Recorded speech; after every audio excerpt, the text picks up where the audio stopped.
दोस्तों आज हम बात करेंगे 12वीं शताब्दी के चौहान वंश के गुर्जर सम्राट पृथ्वीराज चौहान के बारे में।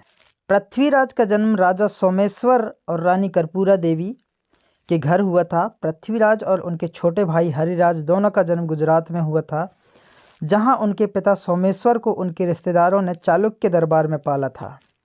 पृथ्वीराज गुजरात से अजमेर चले गए।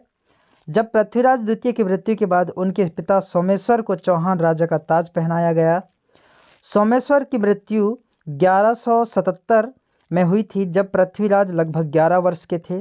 पृथ्वीराज, जो उस समय में नाबालिग थे, ने अपनी मां के साथ राजगद्दी पर विराजमान हुए।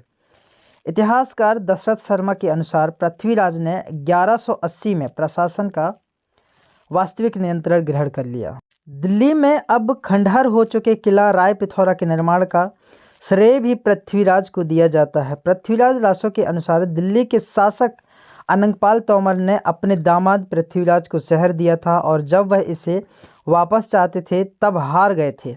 यह ऐतिहासिक रूप से गलत है, चूँकि पृथ्वीराज के चाचा विग्रहराज चतुर्थ द्वारा दिल्ली को चौहान क्षेत्र में ले लिया गया था। इसके अलावा ऐतिहासिक साक्ष्य बताते हैं कि अनंगपाल तोमर की मृत्यु पृथ्वीराज के जन्म से पहले हो गई थी।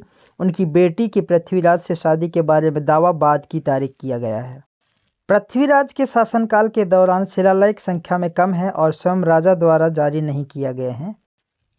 अधिकांश जानकारी मध्ययुगीन पौराणिक वृत्तांतों में आती है। तराइन की लड़ाई के मुसलमान खातों के अलावा हिंदू और जैन लेखकों द्वारा कई मध्ययुगीन महाकाव्य में पृथ्वीराज के उल्लेख करने वाले अन्य वृत्तांत और ग्रंथों में प्रबंध चिंतामणि, प्रबंध कोश और पृथ्वीराज प्रबंध शामिल हैं। उनकी मृत्यु के सदियों बाद इनकी रचना की गई थी, और इसमें अतिशयोक्ति और काल दोष वाले उपाख्यान पृथ्वीराज का उल्लेख जैनों की एक पट्टावली में भी किया गया है, जो एक संस्कृत ग्रंथ है। इसमें जैन भिक्षुकों की जीवनी है, जबकि इसे 1336 में पूर्ण कर लिया गया था, लेकिन जिस हिस्से में पृथ्वीराज का उल्लेख है वह 1250 के आसपास लिखा गया था। चंदेल कवि जागनिक का आल्हा खंड भी चंदेलों के खिलाफ पृथ्वीराज के युद्ध का अतिरंजित वर्णन प्रदान करता है।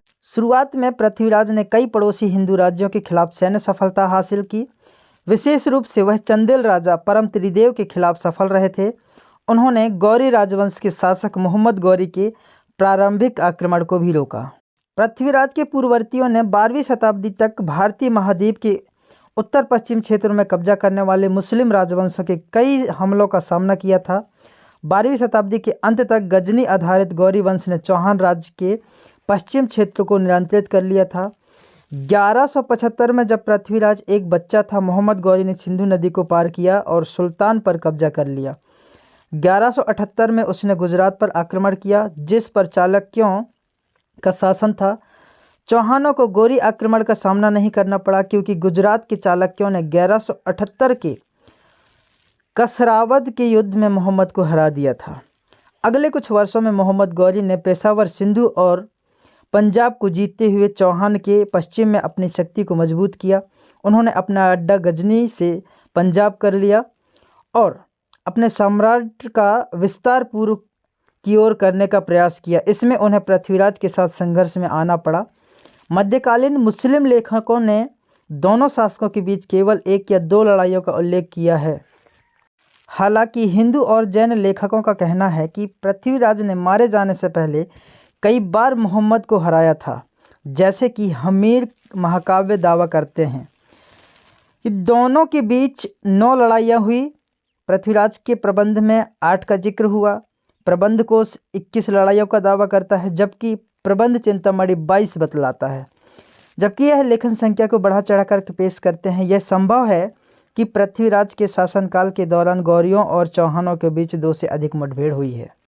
तराइन का प्रथम युद्ध 1190 और 1191 के दौरान मोहम्मद गौरी ने चौहान क्षेत्र में आक्रमण किया और तबर-ए-हिंद या तबर-ए-हिंद भटिंडा पर कब्जा कर लिया। उन्होंने इसे 1200 घुड़सवारों के समर्थन वाले जियाउद्दीन तुगलक के काजी के अधीन रखा। जब पृथ्वीराज को इस बारे में पता चला तो उसने दिल्ली के गोविंद राजा सहित अपने सामंतों के साथ तरबहिंदा की ओर प्रस्थान किया। तरबहिंदा पर विजय प्राप्त करने के बाद मोहम्मद की मूल योजना अपनी घर लौटने की थी, लेकिन जब उन्होंने पृथ्वीराज के बारे में सुना तो उन्होंने लड़ाइयों का फैसला किया। वह एक ऐसे सेना के साथ चल पड़े और तराइन में पृथ्वीराज की सेना का सामना किया। आगामी लड़ाई में पृथ्वीराज की सेना ने निर्णायक रूप से गौरियों को हरा दिया। मोहम्मद गौरी ने गजनी लौटने का फैसला किया और अपनी हार का बदला लेने के लिए तैयार की। तबाकत ए नसीरी के अनुसार उन्होंने कुछ अगले महीनों में 1,20,000 चुनिंदा अफगान और ताजिक और तुर्क घुड़सवारों की एक सुसज्जित सेना इकट्ठी की। इसके बाद उन्होंने जम्मू के विजय राजा द्वारा सहायता से मुल्ताना और लाहौर होते हुए चौहान राज्य की ओर प्रस्थान किया। पड़ोसी हिंदू राजाओं के खिलाफ अपने युद्धों के परिणाम स्वरूप पृथ्वीराज के पास कोई भी सहयोगी नहीं था। फिर भी उन्होंने गौरियों का मुकाबला करने के लिए एक बड़ी सेना इकट्ठा करने में कामयाब हासिल की। मोहम्मद ने अपनी गजनी स्थित भाई गियासुद्दीन से राय मशविरा लेने के लिए समय लिया। फिर उन्होंने अपने बल का नेतृत्व किया और चौहानों पर हमला किया। उन्होंने पृथ्वीराज को निर्णायक रूप से हराया और पृथ्वीराज ने एक घोड़े पर भागने की कोशिश की, लेकिन सरस्वती किले आधुनिक सिरसा के पास उसे पकड़ लिया गया, जहां इसके बाद गौरी ने कई हजार संरक्षकों की हत्या करने के बाद अजमेर पर कब्जा कर लिया और कई लोगों को गुलाम बना लिया और शहरों के मंदिर को नष्ट कर दिया। अधिकांश मध्ययुगीन स्रोतों में कहा गया है कि पृथ्वीराज को राजधानी अजमेर ले जाया गया, जहां मोहम्मद ने उसे गौरियों के अधीन राजा के रूप में बहाल करने की योजना बनाई थी। कुछ समय बाद पृथ्वीराज ने मोहम्मद के खिलाफ विद्रोह कर दिया, जिसके उपरांत उन्हें मार दिया गया।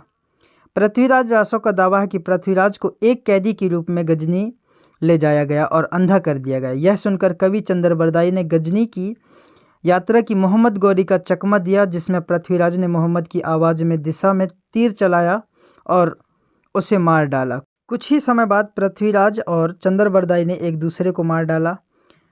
यह एक काल्पनिक कथा है जो ऐतिहासिक साक्ष्य द्वारा समर्थित नहीं है। पृथ्वीराज की मृत्यु के बाद में मोहम्मद गौरी ने 1 दशक से अधिक समय तक शासन करना जारी रखा।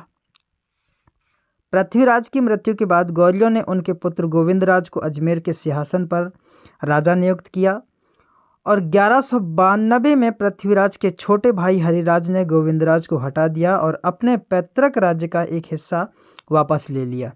गोविंदराजा रणस्तंभपुरा चला गया, जहां उसने शासकों की एक नई चौहान शाखा स्थापित की। बाद में हरिराज को गौरियों के जनरल कुतुबुद्दीन ऐबक ने हराया था। पृथ्वीराज को 14वीं और 15वीं शताब्दी के प्रारंभिक संस्कृत विवरण औसत दर्जे के सफल राजा के रूप में प्रस्तुत करते हैं। प्रसिद्ध ग्रंथ पृथ्वीराज रासो, जिसको राजपूत दरबारों द्वारा बड़े पैमाने पर संरक्षण दिया गया था, पृथ्वीराज को एक महान नायक के रूप में चित्रित किया गया। पृथ्वीराज के वंश को बाद के काल में राजपूत वंशों में से एक के रूप में वर्गीकृत किया गया था। हालांकि उनके समय में राजपूत पहचान मौजूद नहीं थी। समय के साथ पृथ्वीराज को एक देशभक्त हिंदू योद्धा के रूप में चित्रित किया गया, जिसने मुस्लिम दुश्मनों के खिलाफ लड़ाई लड़ी। 16वीं शताब्दी की किंवदंतियों ने उन्हें भारत के राजनीतिक केंद्र दिल्ली का शासक बताया। पृथ्वीराज को अब अंतिम हिंदू सम्राट के रूप में वर्णित किया गया है। कहा जाता है कि यह पदनाम गलत है, क्योंकि उनके बाद दक्षिण भारत में कई मजबूत हिंदू शासक फले फूले और उत्तरी भारत के कुछ समकालीन हिंदू शासक उनके जितने ही शक्तिशाली थे। पृथ्वीराज को समर्पित कई स्मारक का निर्माण अजमेर और दिल्ली में किया गया है। उनके जीवन में कई फिल्में और टेलीविज़न धारावाहिक बने हैं।